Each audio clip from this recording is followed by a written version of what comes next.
3, foundation. So after I had my venture at the Alliance Theater, and I went through my training, I was dating a guy who was in the theater, and he used to do tours, you do lights and sound, all that kind of great stuff. So one day he was working over at the Arts Exchange in Atlanta. I think it's off near Grant Park. And I was over there just sitting in the office, and he said, Chantel, do you know they're having auditions down there for a play down in the theater? And I said, why would I be auditioning in this rat infested, roach infested, building about to fall down theater? I study at the Alliance Theater. Really? And then he said something that made a lot of sense. He said, well, just go down there and work on your skills. And I said, oh, okay, I'll do that. So I went down to the audition, and lo and behold, I got the lead role. It was for Tyler Perry's I Know I've Been Changed. Yeah, that was his very first play, and it was before you, and especially you, before anybody knew him.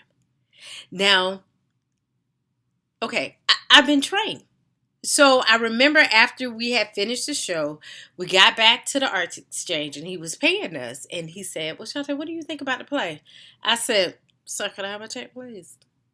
He said, what did you think about the play? I said, can I just have my check, please? And he said, well, I'm not going to pay you until you tell me. So at that point, I said some stuff I probably should not have said in the way I said it. I just kind of asked him a couple of questions like, have you ever seen a play before? Do you know what a beginning, a middle, the end, the climax? Do you understand the format between lights up, lights down? And your set is a sheet, one match, and it's gone. And I said, can I have my check, please? So at that point, he gave me my check. And about a week later, he sent me a letter. Oh, God, what would I do if I could find that letter today? He simply said my services were no longer needed. Oh, that hurt. That hit right here. Because see, Tyler was getting ready to go on a what was it? I think it was going on a 7-day tour, that was my goal, to go on tour with a play. So he let me go. Please trust, I learned a valuable lesson. Watch your mouth. That's how you say stuff. Ugh. So I continued my training. I even got a couple other shows that did little short in between tours while I still was studying at the Alliance. And I never forget one day, I got a phone call. I picked up the phone. No, that wasn't it. Tyler was playing at the Tabernacle. And I remember the tickets were $25, and it was wrapped around the building. And I said, I'm going to go see what he's done. And when I went to that show, I sat there and said, he got it. Set was phenomenal. The show had a beginning, a middle, and an end. It had a climax. The story was building, and the colors within the actors had just blossomed into something so great and so wonderful. And I think it was Ann Nesbitt and his daughter, and I was like, he got it. So I really felt like a fool then. But then one day I got a call, and I picked up the phone and I said, hello. And it was Tyler. And he said, I need you. I said, yes, sir. Where you want me to be, sir? So where? All right, I'll be there. Is it a script, sir? And he gave me the information. I showed up at the play. He was doing a play with Lisa Wu Sweat. And I think it's called A Change Is Gonna Come. So I got to the audition. I got there early, and he gave me a script, and he was like, so do you all right? I said, yes, sir. What would you like? So I was humble as humble pie. And he gave me the script, and I went over it. He said, you want time to look at it? I said, look, let's just roll and flow with it. Let's just go. So I went with the role. We did it. And then she asked me to sing. I sung, and then I sat down in the seat, and I just sat right there. But little did I know the person I was replacing was sitting next to me. That was the only thing about Chitlin Circuit Theater They cutthroat. They didn't. They okay. Did you show up and then that's it? So we sat there, and I ended up going on the road, and I just became humble. I remember I was in New Orleans and Tyler called me again. He was working with Bishop T.D. Jakes. I think they were doing Woman Thou Art Loose. He said, there's an actor that's just not fitting in and just not doing it. Can you come down? And we set it up and it worked out. She ended up working it out. So I didn't do that one. But I think the icing on the cake was I was living in Los Angeles and I was Lisa Ray's personal assistant and her nanny. And but I got a feeling with something in my spirit. I was at the point that I was going to move out, um, move out and get my own place because I was a live-in nanny. And Tyler called me. He said, "I need you." And I said, "So okay, so what you got?" He said, "I'm doing this play. What was it called? Medea's Class Reunion." He said, "I'm doing this play, and this actor is just not really working out. And I was wondering if you can come out." I told him I was a personal assistant. I was finishing up everything. I said, I need an extra day to clean up everything and also to check with her to let her know that I was getting ready to leave. So I said, "Tyler, can you just fax me the script so I can go ahead and start trying to learn the lines and everything?" He was like, "Girl, please, we'll figure it out when you get here." And when I got there, Tyler had said that I thought he would just bring me in separate, not put me on a bus with everybody, including the young lady that he wanted me to replace. He puts me on the bus. Now, when he puts me on the bus, Tamala Mann and David, Tamala, first thing she says, "Somebody going home. Chantel is here." I didn't say nothing.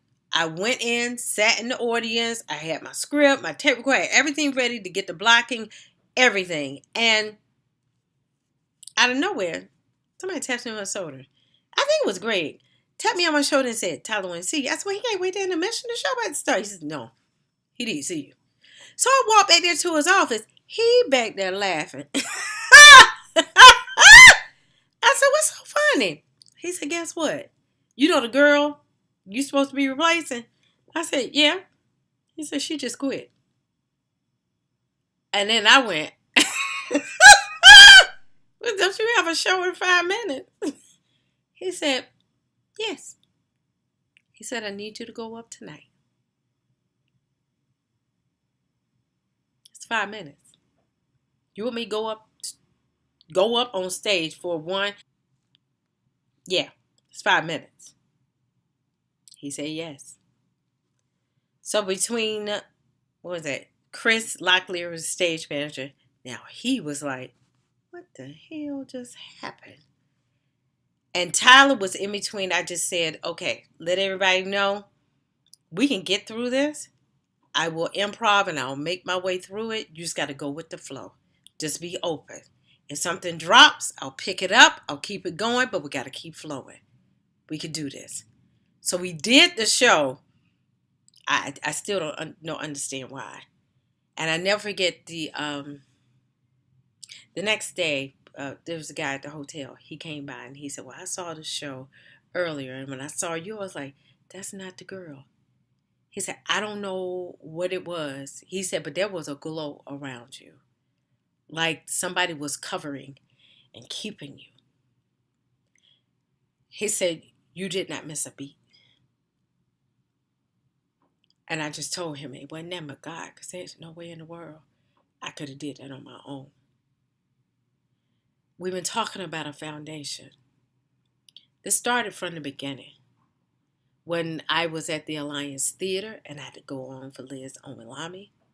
I had to go on a couple of times. Tyler did call me out to possibly replace someone, but it never happened. And then this is the time God just really asked us, are you going to show up? And you allow me to do the rest once you're trained. Once you've got the foundation, there ain't nothing you can't do. But you cannot go into this business saying, "Oh, I want to be an actor. I want to do this." You ain't did no studying. You don't even understand that how a play is even constructed. Have you ever watched the Oscars? Have you ever taken the time to develop a character? Have you ever been to Broadway? Have you ever seen a Broadway play? Have you ever read a Broadway play? Have you looked at, what is it? Backstage West? Have you looked at the Hollywood? Have you looked at the newspapers? If you want to be a part of the industry, you've got to learn these types of things. Well, as a part of Life Theater and this Acting 101, we're building a foundation. We're going to give you all the tools that you need in order to survive in this business and to make it to the next level. One thing I ask you, there are a lot of acting teachers. Chew on the meat, spit out the bone. But if you're ready to go on a journey, come on. My name is Chantel D. Christopher. I hope you've enjoyed the foundation and you're excited about what we're getting ready to do. Remember, go to my website, googlemeboo.com, subscribe, share, send to people, and let them know that Life Theater, we've got e-courses on acting now. Thank you, and we'll see you at the theater.